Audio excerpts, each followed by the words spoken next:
I am absolutely thrilled to have you here because, well, we are looking at something that Wall Street literally obsesses over way more than their morning coffee. We're talking about the 10-year US Treasury yield. Now, I know what you might be thinking. Bond yields sound like dry, textbook financial jargon. But stick with me, because this one single number is the vital blood pressure metric of the entire global financial system. It secretly controls the interest rate on your mortgage, the valuation of your personal stock portfolio, and whether the broader economy is gearing up for a party or a massive panic. Okay, let's dive into this. Here is our roadmap for today. We'll start with the global financial anchor, then the bond price seesaw. Next, valuing long-duration stocks. After that, the re-steepening curve warning. And finally, we'll open up the wealth manager's playbook. Section 1. The global financial anchor, the absolute systemic baseline. So I want to pose this question directly to you right off the bat. What single metric actually controls your financial fate? What's the number that dictates the baseline for virtually all consumer and corporate credit across the planet? The answer, of course, is the 10-year Treasury yield. You see, when the US government needs capital, and let's be honest, it basically always needs capital, it borrows from investors by selling 10-year Treasury bonds. You lend Uncle Sam your cash for a decade, and he pays you back with interest. That interest rate? That's the yield. Think of it kind of like the government's credit card APR, except in this scenario, you are the bank. Because it's backed by the US government, it's the safest benchmark out there. It essentially acts as the godfather of interest rates, and every major financial institution uses this exact yield as their baseline. Right now, in our mid-2026 economic landscape, this vital blood pressure metric is hovering around a ceiling of 4.5%. This is the hangover after the Federal Reserve's aggressive rate hike campaigns. Now, 4.5% might not sound astronomical, but in the context of recent history, this elevated number means the economy is operating in an uncomfortably warm Goldilocks zone. It's high enough to put sustained, heavy pressure on equity valuations and borrowing capacity, and it's fundamentally shifting how professional wealth managers view risk. And this timeline brilliantly illustrates exactly why that 4.5% matters so incredibly much. Back in 2020, yields were completely on the floor, at a historic 0.5%. By 2021, a 1.5% Treasury yield gave us those beautiful 3% average mortgage rates. But fast forward to 2023, the yield spiked toward 5%, and mortgages violently shot past 7%. That aggressive shift completely destabilized consumer markets. It absolutely shattered housing affordability for first-time buyers and essentially locked in real estate inventory. Now, in 2026, we're sitting at a stabilized new normal of 4.5%. But as you'll see, stabilized absolutely does not mean safe. Section 2. The bond price seesaw. Finance's ironclad law. Okay, so here is the core paradox of the bond market. Bond yields and bond prices always move in opposite directions. Always, no exceptions. It's a total seesaw. When investors confidently dump their safe government bonds to go buy riskier stocks, the price of those bonds drops, which makes the yield shoot up.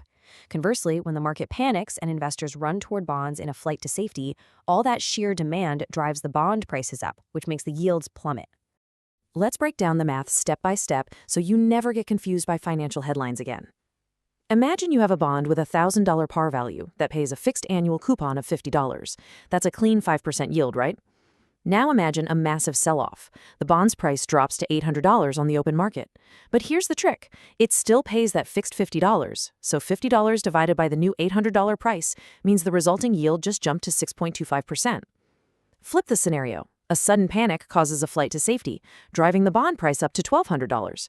It's still only paying out $50, so your yield drops to roughly 4.17%. The fixed payment creates wildly different yield percentages based purely on fluctuating market demand. Section 3. Valuing long-duration stocks. The gravity of high yields. Now, what's really interesting about this composite of signals is understanding exactly why the yield is hanging out at this 4.5% level today. The yield is basically a giant puzzle of market signals. It represents optimism and risk chasing. It represents lingering fears that inflation might eat into purchasing power. And crucially, it represents very cautious Fed expectations.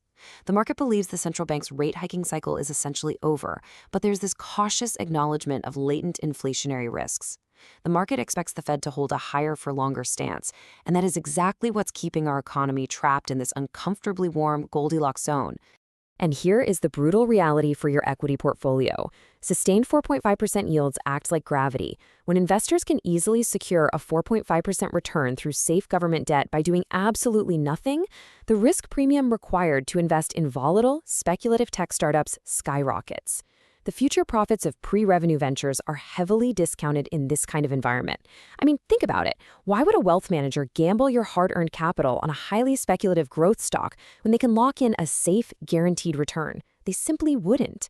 And that is exactly why long-duration tech stocks suffer massive valuation hits when yields stay elevated. Section 4. The Re-Steepening Curve Warning. Wall Street's ultimate economic fortune teller. Normally, the 10-year yield is higher than the 2-year yield.